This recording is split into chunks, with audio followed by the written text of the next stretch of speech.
Good morning, Colonial School District. Welcome to the first ever Distinguished Graduates podcast. Today, we'll be celebrating three outstanding alumni here at Plymouth White Marsh High School. Guests that we have here today all graduated from PW, including myself and Mr. Cahill here. So we have 5 PW grads at the table. Joining me is Mr. Cahill, the co-host, and today really is getting an opportunity to know and highlight our 3 outstanding candidates here. Many in the community, I'm sure, know the familiar faces and names that we have in front of us. I'm looking forward to having that conversation today. Mr. Cahill? How you doing, Dr. Bacani? Very excited to be here today with these 3 distinguished guests. I feel like I've gotten a chance to know each of you this week, researching you, and it's just so cool that you're all here today. Pleasure to have you. Doc. Thank you for having us. No problem. What's our first question of the day, Doc? First question is for Carly. Carly, you've worked so many interesting jobs like NPR, Fox News, and the Washington Post. What do you recall as your most rewarding experience during the early days of your career? I was just so excited to have the opportunity to be in the room where it was happening. That's how it felt to me when I was in college. I was in school in Washington, D.C., and I was interested in politics and communications, and to me, I felt like I had this opportunity it was almost like a playground of opportunities. So getting to work on Capitol Hill, getting to be, inside studios where things were being made, and working, even in like the political advertising shop and the different opportunities I had. It was really cool to just see how things happen from behind the scenes, and that definitely inspired me to want to be doing that, as a professional. Well, that's amazing. Thank you for sharing that. Jimmy, your message of dismantling stereotypes when it comes to people who are differently abled continues to inspire people within our community and now nationwide. Can you tell us a little bit about your clothing line, Disable? Sure. So Disable, I started it in 2013. I designed it myself because it was a message that I wanted to promote and share myself. And then when I wore the clothing, I realized that others also felt strongly about the message that I was promoting. So it kind of blossomed from there into a clothing line that many wear now with pride to promote the message that everyone has challenges and obstacles that they will encounter in their life, but we don't have the ability to overcome them. Well, that's fantastic. My son and daughter both still talk about your presentation at their elementary school from the book that you had, so many thanks. Awesome. Yeah. Cool. Want to ask the next question, Mr. Cahill? Sure. Let me take a look at the list real quick. By the way, it's a great clothing line. I actually have a shirt, and it's a soft T-shirt, and it's comfortable. And I can tell that you care about fashion. Right. So I love fashion, but I'm most passionate about the message behind the clothing brand, which is what inspired me to then write the children's book. Yes. And that is something that I really enjoyed promoting and going out and connecting with kids in elementary schools and sharing it with them. So it's really grown to be more than just a clothing line, but more of a platform to allow me to spread that message. In 2017, you came to the Plymouth Meeting Friends School where I worked, and we did a presentation, and we talked a lot about your book. The kids loved it. I loved it having you there, and the message is definitely resounding. I still have the book, and I actually just read it to my son, who's 6, not too long ago. Our next question is for Melanie Frankel. She is the head of creative at Capital Entertainment. She graduated in the year 1996. I guess the question that I would like to ask, just being that we're in such a different era right now of media. It used to be when we were growing up 3, 6, 10, 57, 29, and 17, right? And now there's unlimited capabilities for people. Do you believe that the future of media is within streaming? Yes, right now, the shows that we develop at our company, we sell them still to network television, but of course there is a huge push to streaming, and a lot of people want to develop for streaming, shorter amount of episodes, more creative freedom. So, definitely I feel like there's a push towards streaming, but we still have a robust business and network. A follow-up question to that. Do you Yeah. think that people still go to the movies? Do you think that, I mean, like, it seems that they are. Well, Spider-Man, like, did I box think people office. do still really enjoy going to the movies. I haven't gone that much but lately, but I do think that people enjoy the experience for sure. Well, I mean, we can tie two worlds in now because with HBO, right? HBO, I think now they're doing something where it's 45 days after a movie comes out. So 45 days after a film comes out, Yeah. it goes on streaming. Do you think that's too short of time? Too short of time?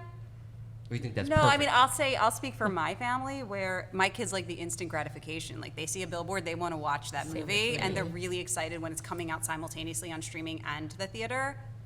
So I think there's an audience for both. Excellent. I think the fact that AMC, the movie theater, just bought a gold mining company Really? speaks to the fact that there's no business in movie theaters. I hope that there's business. I remember during the pandemic driving by the AMC Plymouth Meeting Mall Theater, and like the grounds crew weren't coming, so there's like grass growing through the concrete, and I was just really sad. I was just like, oh, Yeah. I hope the cinematic experience isn't something of the past. So Right. I mean, I for one want that to keep going. We should make a disabled movie. We should Yes, we should. make the kids' book into a movie. Oh, that would be great. Yeah. Nothing like the couch and sofa sitting down, special area in a movie theater, I think. Yeah. Nothing So like that. It's, Yeah. it's a Right. universal experience that's been shared from generation to generation, and it shouldn't go away. They should keep the prices a little lower, though, I think. You also can't replicate that popcorn at home. Yeah, what you say, it's crazy you say that. Since we're doing a podcast, let's just go off on a quick tangent. Sometimes my wife asks me to go to the movie theater just to get buy her the popcorn, popcorn? and I'll bring it home. That's I really, will. you're a good husband. Thank you. nothing like movie popcorn for Nothing like sure, it, nothing and like the it. candy, right? Yeah. You know, except for hits your pocket for sure. Carly Remarkable, CEO of a national strategic research consulting firm, recent grad, 03, and I know that there have been many teachers that have inspired you to Plymouth White Marsh High School, but I think today is such a great opportunity to inspire our students today. We have a nice student body in front of us, and I think many of them hopefully will become distinguished graduates in the future. So, you know, your most recent work specializes in providing research and polling data for pursuing political figures. Just out of curiosity, I know that you filled our Google form out, which was awesome. Most impactful courses that you had here that spearheaded this passion and gave you that fuel and that knowledge and that content area to where you are today? Yeah, sure.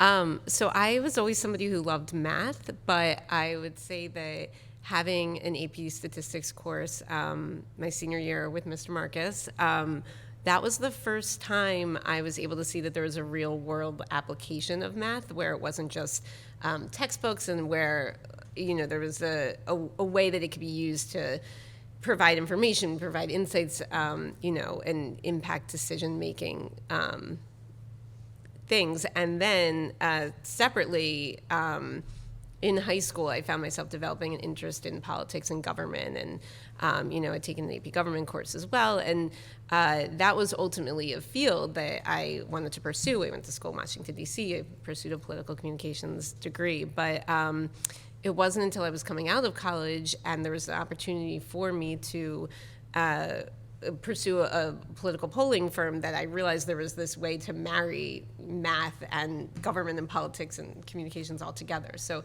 I look back at my time at PW, and I think those two areas were really sort of laying the seeds and the foundations for what turned into the career I have.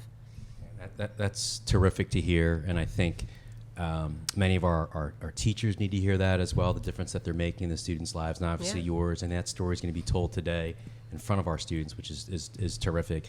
Just to piggyback on that, I know that you're actively involved beyond the walls of the classroom. We greet our ninth graders every year, all 375, and tell them, get involved. I think my memories here, one of you played up the JV tennis. Who was Oh, that was me. That was me too, I I'm going to admit. I was terrible, but I wanted played to do tennis it. also. Mr. Heim was my coach, and I couldn't get up that ladder to varsity. I was good with it. It was a great. I mean, many friends. Ari Wexler, Noah Heim, many friends through that experience. And in addition to, you know, sports and activities and clubs, we tell our kids, get involved. The memories that you make and connections you make. So talk to us how you were involved beyond the walls. You're obviously a terrific student in the classroom, inspired by classes of AP Stat and AP Gov, but how else did you fill your day in, so to speak? Yeah, well, I did play sports. I played tennis and lacrosse, and I was actually much better at tennis than lacrosse. I was really horrible at lacrosse, but I still played.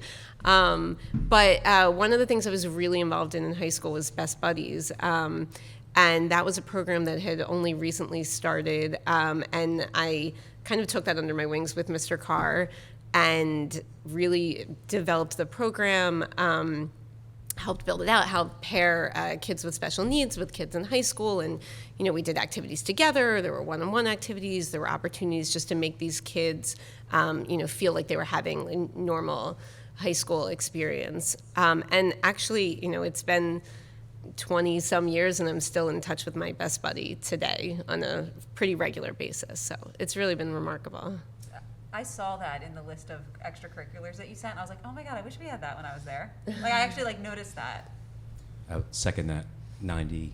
I'm not going to say what 90, but yeah, in the 90s, I agree. We should have that club as well. Yeah. There was because Mr. Carr, Mr. Price and I were walking in the hallway, Mr. Ascona, and Mr. Carr was on his prep. So I walked in and I said, guess who is getting inducted? I told him, I said, take a look at this. So you'll see when you get to the library today for our luncheon. There's a photo from the Best Buddies ball that he still has in his room. Yes. So, I'd love to FYI. see that. Yeah, we planned a huge ball that was, I think it was for the regional, it might have been for the state of Pennsylvania. Correct. And it was like a big prom almost. It was, it was an opportunity for these kids to get to dress up and, be part of something. So I always say, I'm telling the kids today, it's paving the way for future generations, and it certainly did there for sure. Best Buddies is still alive and thriving today. It's amazing. Thanks, obviously, to your work, laying that groundwork with Mr. Carr. He doesn't lead it anymore, but he said he's going to go back when his kids are a little older to co-sponsor Best Buddies again. So It's thank amazing. So nice. you. Mr. Carr, I want to shift over, Mr. Yes, Cahill. I would. The book. Let's talk about the book, because the book is so wonderful. I'm talking about Will, the One-Winged Eagle. How did you decide on the animal being the eagle? So many different ones to choose from the kingdom. What was your inspiration behind that? Sure. So it wasn't like super, and it wasn't. I think that eagles are certainly symbolic of strength, as well as the fact that I'm a big Philadelphia Eagles fan. Should we do a quick EAGLES fan? Wait. New York and LA. I have to say, please say Eagles still. I'm only joking. Good. I'd like to hear that. So that played into the fact of why I chose an eagle. But I'd say that those are the two reasons that played the biggest factor. But the book is really just about the message of being born differently and then having to overcome that difference. So that was my primary objective in writing the My children's students book. loved the book. They kept it in the classroom. I think we met around this time, and for the last 2 months of that year, We did. they all wanted me to read it to them. And after that visit, I received a Facebook message from one of your students' parents. I believe that her daughter wore hearing aids, Yes. and she reached out and said how helpful Yes, it was. that book was and made her feel, proud to be different and to embrace that difference within her. So those are the kind of messages that really inspire me to continue spreading the message and visiting elementary schools in the area. That's great. That's terrific. Inspiring. Thank you. Thank you. Do you want to do Melanie's question? I can do one. Yeah, I think we'll do one more. We do have to head over to our luncheon and then get ready for our induction. So we'll continue. Melanie, it aligns with the message with Carly because I think 3 words that come to mind with PW is we talk about tradition. I think there's so many people that paved the way. I'll name names. A lot of them are coming back as distinguished grads today. Mr. Swikowski, naming one, and Mr. Forster. We have a lot of our staff members that are here. Mr. McWilliams, who laid the groundwork and foundation here at CITV. But your experiences here walking the halls, and you walk through, I'm like, oh my gosh, that used to be the cafeteria, right? Or where are the lockers? Yeah, students, they used to use lockers. We did. Just tell us about your experience here. I know Mr. Engel popped in my office today, was highlighting your role in the Colonial Players way back when. What memories do you recall best suited you at the time, the moment for you, as well as maybe then spearheaded in your career in entertainment? Yeah. I definitely remember getting involved in a lot of extracurricular activities and just doing everything I could. I think a lot of, some of them I just was hoping to like get into a great college from it, but many of them were driven by my interest. Colonial Players for sure was a pivotal part of my high school experience. I loved being in the musicals. I really wanted to have a great part in the musical before I graduated, and I ended up getting a part that I was really excited about, and that's just one of my best memories of high school. And I actually recently showed my kids my video, VHS, for those of you who know what a VHS is, of myself in the musical, which they really got a kick out of. And then seeing the picture of the cast of Pippin in your office was really cool today. And of course, CITV. I felt really lucky that my high school, a public high school, had a public access TV station in it at the time, and it allowed me the opportunity to explore my love of television, which I'd already had at that point. I had an inkling I wanted to work in TV, but it was really cool to have an opportunity to have a hands-on experience that really solidified my passion and caused me to go to college to study TV. I don't know if I would have sort of been so clear on that had I not had the CITV experience. So I would say, you know, and also looking at the extracurriculars that you sent in the Google Doc, there's so much at everyone's disposal here. I would just say, like, try things. You don't like it, stop doing it. I mean, it's like, try it. You have the opportunity now to just see if you might like something that you're not even sure is something that you would, you know, respond to.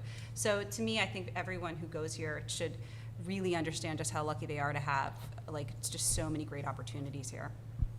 Thank you for that comment. And one thing, Mr. Forster used to be the athletic director here, is that I tell our kids it's here for the taking.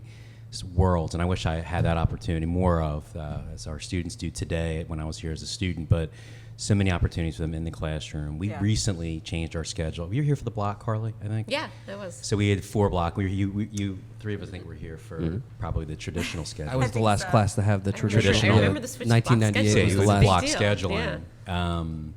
So we now shifted over to what we call a 5 block, which is explaining to board members and Dr. Christian, our superintendent, walking around, which now they have even more opportunities. We have electives that really are preparing our students for career. So I think for our students, please listen to alums. We know what we're talking about is take advantage of all the opportunities that you have and we have, or we offer in the classroom and out.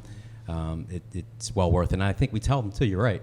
It might be something that you're not interested in, right? Find an opportunity that may not be something that is maybe a strength of yours or of theirs or not. So, shift over to Carly here. Bob? Sure. We have time for one more? Okay. Let's do one more each. Okay. Carly, basically right now, like, we're talking about streaming again. I was talking earlier about the HBO Max thing, but you had some work that you did with HBO Now, right? Can you tell me, like, what was it like to get that endeavor off the ground and running? I mean, it's a tremendous task. I mean, this is HBO Now, not HBO Max, so it's like the first. Yeah, it was the first iteration. Yeah, so like, how long did that take, like, to get that project off the ground and running? So one of the really cool things that I love about what I do is that, you know, the roots of my work and our business are in political polling, but it's the concept of polling and market research is so applicable in the business world. And so there was a period where we had a lot of media clients. HBO was a client of ours for probably 5 or 6 years. And when we were working for them, it was a really pivotal time in their business because Netflix and other streaming services were just exploding and taking over, and HBO had historically relied on this model of, you know, everyone pays for them via cable subscriptions, and people were, you know, cord cutting, and they were no longer doing that. And HBO knew that they needed to pivot quickly and they needed to bring a product out to market. And so our research helped them understand, you know, who their consumers were and what they wanted to consume and how they wanted to consume it. And one of the big takeaways from that was that it wasn't just like, you know, we no longer want TV. It was more like they wanted everything. They wanted the opportunity to choose, you know, multiple streaming services at once. It wasn't like Netflix was going to make people no longer want HBO, but they wanted to be able to do both if that was what they wanted. And so we helped to just refine the messaging and the targeting and the launch of that product so that they could, you know, continue to compete and adapt and modernize, in this changing media landscape. And since then, there have been multiple iterations that have continued to refine. But it's pivotal for these businesses. Like Melanie obviously can speak to that tremendously from the inside, but to be able to adapt with the changing times. Well, it worked. HBO Max is here. CNN Plus though just folded after 1 month. 1 month, right? Yeah. So 1 month Very and it nice. just goes down, right? And Netflix, right? Am I right? It Some was of the subscriptions. Netflix is losing subscriptions. Yeah. But I think it's because the market right now is there's so many So different opportunities. saturated. You have Peacock, you have So I'm probably behind with Paramount Plus. this question, but cable TV? People still do it. I mean, they still Right here, but I know many of my friends, It's 9 still out of a 10, thing. that don't. You're just laughing. I Uh-oh. actually- We'll talk later. Yeah, 'Cause I I have need some- DirecTV. I still use my Yeah. DVR. Okay. I mean, Right. I'm a Same with dinosaur, us. but I still do it. I need See, some I miss advice. watching Jimmy, something cable? together. Okay, well, yes. Like remember Yeah. we used to watch I something at know. 9 o'clock on HBO, and then the next day we'd all talk I about it. know. Like nobody, No like more. Yes. somebody will say something like, "I haven't watched it yet." That's and what like, Twitter's for. I know. I was over a friend's house 2 weeks ago. I watched the Nova game, and YouTube. He showed me YouTube TV, was what he was Yeah. using. So live. I mean, that's the TV. Yeah. That's amazing. Yeah, So I'm Hulu a has little that behind. option now too, where you can go live on their station. So I mean, technology is constantly emerging. Come to CITV, you can learn this technology. I'm going to get cable advice after this podcast. That's okay. Yes, totally. All right, last question before we transition Yes. is for Mr. Curran. Is it true that you rap? We want to know that. Is it true? No. Can you do a little beatbox? Or No, do you I rap? don't. I don't rap. I actually haven't rapped since middle school. But I think that my interest in rap and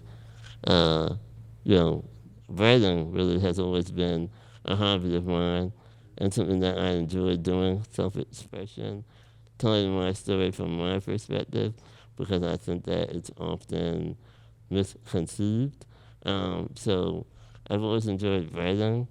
Rapping is something that I did in middle school to an extent. I still enjoy rap music, but I do not, I'm not a rapper myself. I've heard you rap before, but a quick question for you: who's your favorite rapper of all time? All the time? Or you want me to give you like a choice? Yeah, give me that choice. All right, Biggie or Tupac? Busy. Okay. End of discussion. I would agree. I go with Biggie too. Girls, what do you think? Biggie or Tupac? All right, we're all in accordance here. Biggie's LA, right? No, Biggie New was York. Biggie was New East York. Coast. Biggie's Tupac East was Coast. West Tupac's Coast. West Coast. California. That's right. Yeah, California Love was the song with Dr. Dre. Yeah. So We're old. we Sorry. were. I was telling Melanie, and I'm still a little off because visited California 2 weeks ago for break with my family. It was amazing, but California Love came on. I think every day. Every day. Constantly. Yeah. My son being in the back, he knows all the words. I'm like, bleep that one out. It's a great song. Can't curse. It's a great It is song. a great song. Well, I want great. to close, Mr. Yeah. K. I want to thank you for Thank you. organizing this, Yeah. Mr. Mick.